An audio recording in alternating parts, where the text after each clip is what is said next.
This problem, we have a ball of mass 0.5 kilograms suspended by two strings shown in the diagram, and we need to find the value of tension in each string. So we have one string that's angled at a 37-degree angle, and then we have another one that is coming directly sideways.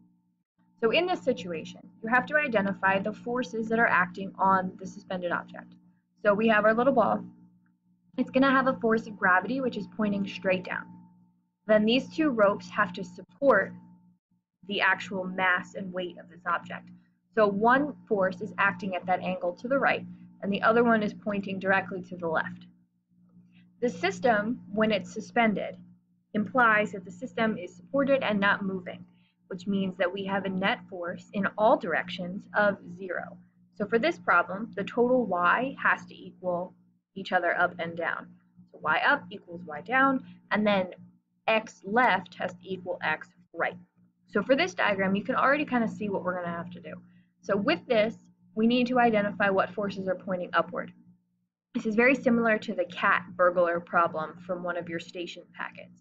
So with this problem, you need to figure out what's pointing where. So the angled tension force has a y component and an x component. The sideways force only has an x. So as it stands right now, things have to be set equal in order for the system to not move. So the y up equals y down. So that means the y component of the tension force that's angled equals the weight of the object. The x component of the tension force equals the other tension force. So the x component of the one at an angle, T2, equals the total value of T1. The x's have to cancel and the y's have to cancel in order to appropriately solve this problem.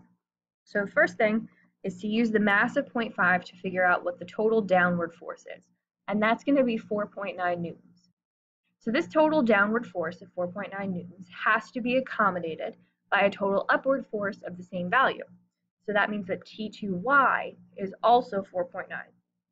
Now that means that the actual tension in the string has to be greater than the weight of the object, because if a component of the force is 4.9, that means that the total force has to be bigger, because that's how the triangles work. So looking at the diagram, the angle in question is opposite the y side, which means we need to use sine in order to figure out the magnitude of the hypotenuse, which is the total tension. So for this problem, we need to identify how to set up this equation. So sine of theta is equal to opposite over hypotenuse. We are looking for the hypotenuse, which means when we rearrange the equation, we're going to have to do sine of theta and hypotenuse flipped. So sine of theta equals opposite over hypotenuse. To rearrange, we would then have to do hypotenuse equals opposite divided by sine theta. So that's going to be 4.9 divided by the sine of 37, which is going to get us a tension force of 8.14 newtons. And that's the total tension for T2. We still have to find T1. So then what we said before, because it's not moving, the net forces have to be 0, which means the leftward force has to equal the rightward force. So we can find the x component of T2. You have two options for this. You can use the thing that you didn't use trig for, just in case you mess that up. So we could use the operation of tangent, because we found the y component just by calculating force of gravity. So chances are we didn't mess that up. We could also use cosine because we know the hypotenuse, but again, we calculated the hypotenuse. So if you have an error there, you're going to have an error when you calculate the x component. So if we use tangent, tangent of theta is opposite over adjacent. We're looking for adjacent, so once again, we have to do a flip-flop in the equation. So opposite divided by tangent of theta is going to equal adjacent. So our opposite of 4.9 divided by the tangent of 37 is going to give us an adjacent of 6.5.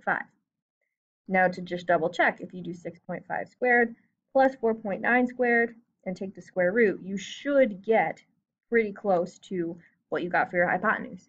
And I do. I get 8.14, just like I did before. That means that the x component of that force, the value of 6.5, is what's pointing to the right. So in order to maintain equilibrium, it is also pointing to the left.